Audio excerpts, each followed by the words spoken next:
Good morning everybody and welcome back to Building Hyrule Castle in LEGO from Breath of the Wild Part 15, where today we are back with a wall that I promised I would texture up, and texture it up I have, front and back.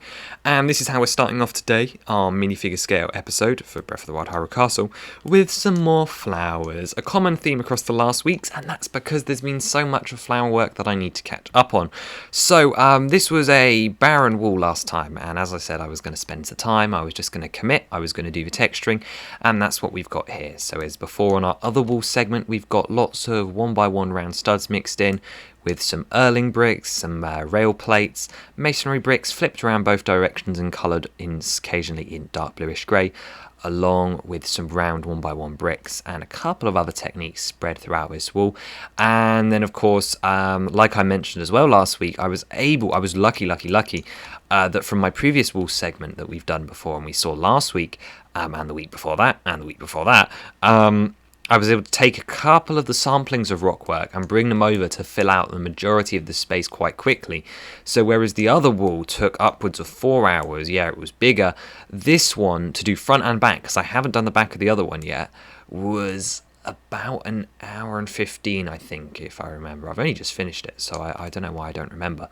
But anyway, it was much more bearable. Still not easy. I did like a segment, like you see this like 8x8 segment, and then I had to just walk away. Like, it took 10 minutes and I just left for 5, and then I came back and I did it again. It's just not easy doing rock work. I don't rock work and texturing are just rough. But anyway, just like before, this rock work is or I should say wall segment is hollow, and it goes up to this end segment where I made an interesting addition here. I added this plate here. I thought it could be used to attach more useful things, maybe some weapons or something when it came to displaying. And also it brings up this segment of the wall up to the same height as these, which of course is supposed to be a continuation. It's been interrupted by these ornamental parts, meaning that having it lower like I did last week was just sort of messing with me. So I changed that. Just like on the other wall segment, I added a couple of growing flowers. This was originally supposed to be like a trailing vine segment, but in the end they're now just like some wallflowers just growing out between the cement. Some red flowers there, their first inclusion on the mock. And then we have our other kind of flowers all around here. Last week we talked about the rarity of the light blue stem to save these for Silent Princesses. So I've added the first Silent Princess flower to the mock, just down here in a giant like sort of wild flower area meant for bees and things.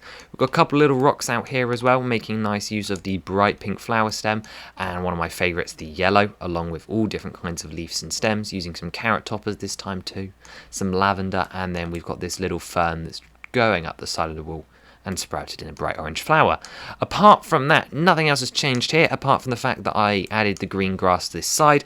I'll add a couple of flowers here at some point in the future, but as this plate is still sort of under construction anyway, I'm fine with leaving it as it is for now. In a couple of weeks, we're going to be coming back through and making sure that every half-started plate is finished again, so that I can actually like start some brand new plates in like 2 or 3 weeks' time. So that will have to be done then, along with adding stuff like the chests and guardians and things that you guys have all been asking for. But then again, that's besides the point for now. So we're going to be moving on now to the rest of the episode. We're going to be moving into a plate that we haven't taken a look at yet, and that is the plate actually that goes above here. I've been talking for a while about the next layer, and we prepared the rockwork underneath it last week, but we're going to start at least the very front edge of the Technic frame for J1, and that's going to help us plot this path. So this path comes up here right now, and then it plateaus out at the next level, but then you've got the switchback where it comes back along up here. So it's going to be a very complicated plate and interesting Technic structure. So we're going to take it slowly, see how far we get to date, and I will bring you back in when I'm happy or I've had enough. The easiest way to start explaining this one is by looking here. So the wall segment we just took a look at was 6 studs wide, and this is literally where it comes in flush and it blocks off this edge. So if that helps you place it, the curve comes up here and the wall segment comes out here. You may notice the white edging here. This was how I actually started the construction of this module, is I put down this layer of plates on the top of my tiles over in the other file where we just were to create the edging that I wanted, and then copied them over to a new file and then started building it up from there.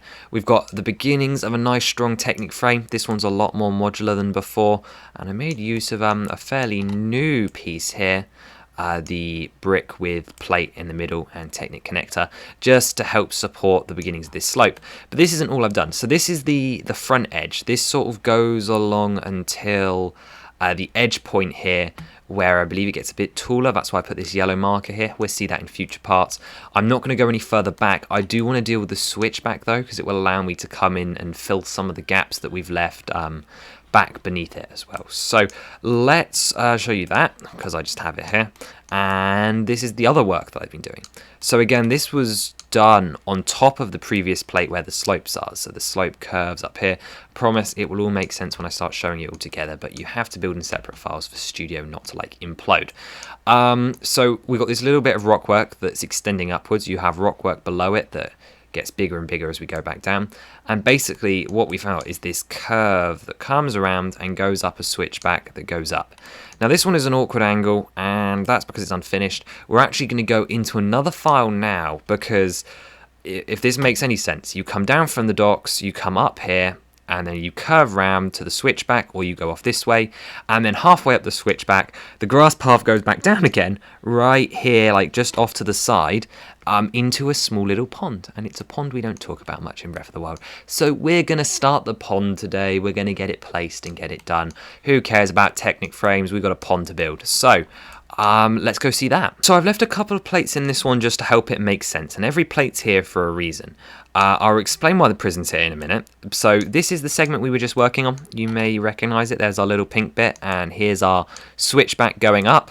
And this is exactly what I meant, right? Like the rock work from previous plates and the missing one under here all had to seamlessly connect in to the switchback over here, and that's what we've done. However, as I mentioned, the switchback unfortunately switches back, goes back down the hill into a pond, which is, by the way, just painful. So this is a removable section to be able to see the prison.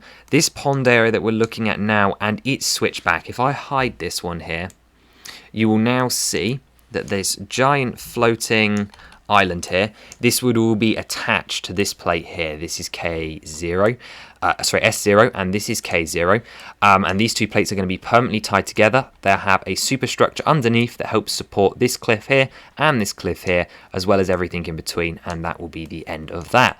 The reason the prison is here is for clearance, and you can see that the very bottom layer of my pond just begins to cover this segment here. So we were very, very lucky there, which was really, really cool. And it actually does float completely free, so hopefully this pond segment won't need to be removable, but that's not my problem for today.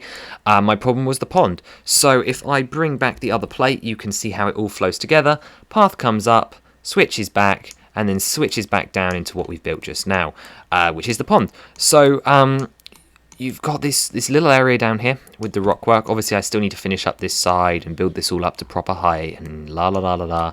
Doesn't matter, I don't have the reference imagery yet. I'm going to have to go get some. And it all flows down into this little puddle of water. There's a little standing point made out of rock over here. And underneath the blue tiles, you can see the combination of green and black slopes representing depth and algae concentrations, just like they did in Ninjago City. And you've even got some lily pads there as well. So overall, very simple pond build, just surrounded by the rock work. It's going to be very, very secluded, very, very hard to see, and let me tell you, a real pain, because obviously it has to be a self-contained thing, and then it has to work with this plate, the new floaty one, and it has to work with the plates over here, and building a switchback is just not easy in the first place. So once again, I'll hide that and show you how we've done it. So the removable section, the section that I've just hidden, is going to then come in and slap right on top of this, making a completely flush and holeless layout, which is really, really cool. I really, really like it. I'm going to put supports under this thing just to make things clearer in the future, but because we're going to be building underneath this, and this will be the water pump room over here whenever we get to it, I'm going to wait till that's done first. Then we'll realize, oh, does this need to be removed, or can it just block half the hallway? Oh, these pink bits have to be light bluish, dark bluish grey or something, just to make it look more clean or something. We're working out. But I'm just glad to know that the clearance works, and so far we're sort of scraping through on our teeth with this thing. There's also a chance that I may end up separating K and S, we could make like a sort of pseudo connection down here, remove this big floaty plate and just see how things go. But for now, I'm just going to move on and go back down to the prison, because now that we know the clearance, we can add in this wall, which we're getting a sneak peek of here. We'll go into the file and we'll go do that now. But yeah, it's sort of mind meldy, but we have a nice pond now. So just beneath that previous segment in the prison, we have been long almost completing this module. However, we were missing a wall over here, and I hadn't included this wall because literally all the way along it is this slope. And we talked about it before, where having this corridor that is actually blocked off in game could have actually been done because Nintendo couldn't make the clipping not work and stuff with the hill above it. However, that's a real conspiracy theory. Anyway, now that my clearance has been decided and mine works, I've been able to come through and add in my little curvy wall. Now, originally I was just going to make it really, really boring and straight. However, I changed my mind. I think this looks better. We've got a little angled segment in here. We've got our coat of arms, which is replicated again nicely. There's a easier to see one over here, isn't there? So, where's it gone? I've lost it over here, which is made using a shield piece, 2 swords, and a couple of dark blue tile elements. And then one new feature we've added here is this brazier build. Took me a while to settle on a design I liked for a minifigure scale brazier, but in the end we've got this skeleton arm coming down to this new 2-length bar piece, which then has a clip which is purely decorative to make it look like it's being held in this A-frame style thing. Then you've got an inverted stud and then a flame piece in the top. This is still the same, this is unchanged. This will be going down to the water pump room as well as turning off to the west passage. But the biggest change is obviously that this passageway has another wall now. We've got our rockwork thing with the handrails along the side. We've got our wooden beams that have been in place for the whole series. 2 more braziers and then a completely tiled floor and angled wall. Once again, we're using that technique of inverting the masonry brick every now and again and adding the earlings just to add a little bit more texture as well. And I did have a suggestion to add a little bits and clumps of moss in places, and we will be doing that as well. There's a couple of things obviously we can't add because it's pre-calamity and not post-calamity, meaning no malice, no destroyed segments, no burning fires that aren't under control obviously, and no gaps in the tiles. So moss I agree with, but only in minimal quantities as well, so we're good there. Anyway, this was an important plate to finish up, but as I promised last week, we have one more plate to take a look at. We're going to go over to the Hinox trial and we're going to add in our Chibi Hinox from last week, and we are also going to raise up the roof a bit just to make it tall enough for our inhabitants. So I will bring you back in once that's all done. Yeah, I'd say that's the dominant angle. It's sort of hard to take a look good at him, but if I come in here at minifigure level, you can see that he is definitely pretty huge, and that's what we wanted despite the controversy of that face. Anyway, this room is largely unchanged except for it's looking a lot more polished. So previously we had our room stopping here at this level here, the hinge level, and we've increased its height, which is something I said I didn't want to do. Firstly, the Hinox was about 2 plates taller, so it was sort of like a reluctant, oh fine, rather than change the Hinox again, who definitely doesn't look dwarfed by the room, but definitely still looks big in the room. It's definitely a proper arena, and I'm definitely pleased with how that part of it came out.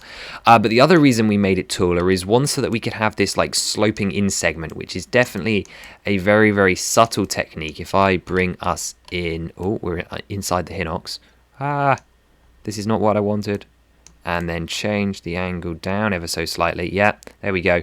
You can see that it definitely brings the slope in inwards. I apologise for all that camera work. Okay, coming back out again though. The other big reason was that this is now the same height as a normal module, meaning that this roof can actually act as a nice support for the J plate that's going to be sitting above it, which is what we all wanted anyway. So it means I'll have to do less structural integrity work, it means it won't be as buried in deep, and it will provide much needed support to the rest of the castle, because obviously this will be built on a solid foundation. It will allow J to rest on a solid foundation, and if J can rest on a solid foundation, then so can the level 2 plates that will sit above the J and the first level plates. So how do I do this? Very similar to the techniques before. It's a combination of pillars of 1x1 bricks to fill in the gaps behind, and then just as many slopes as I can fill in. Because this is one of those weird rooms and it's a very awkward angle, everything here is just the same. It's all mirrored once I found a design I liked. And then we did one more row of hinge plates around the top before tiling it all off at the right level. So very, very simple, very, very quick. It took me about 40 minutes, I think, to finish. And of course, we've got the big man in there, which is always exciting. No Hylian shield chest.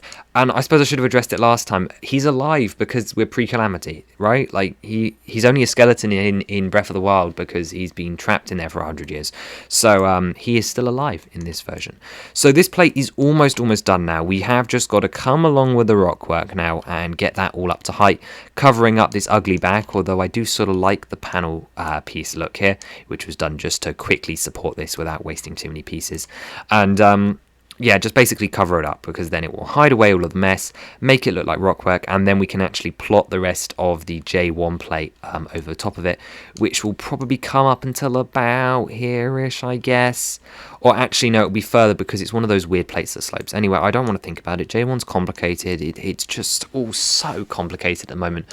But anyway, as I promised, that's another complete segment, is seeing our Hinox friend inside his little room with his little derpy face and so on. But he looks good, I think. I'm pleased with how he looks. I think seeing him in there really brings the scale back into perspective. If he'd been any bigger, he physically wouldn't be able to turn around in that room, which would have been concerning, I think, to say the least. But anyway, that is actually going to do it for today. I will end with watching him be trapped in this oval for forever, and let me know what you thought of all of the plates we took a look at in this week. I promise I'm planning on doing renders soon. We will get an overview of it for the last time before I have to split up permanently, and hopefully I can try and make some more sense of all these floating islands and things. It's just really hard. It's such a big project. You're sort of just stuck with my thought process. You're sort of just stuck with it, really. Anyway, thank you so much for watching and for putting up with all of the chaos that is in this video, and I will see you next time. Bye bye.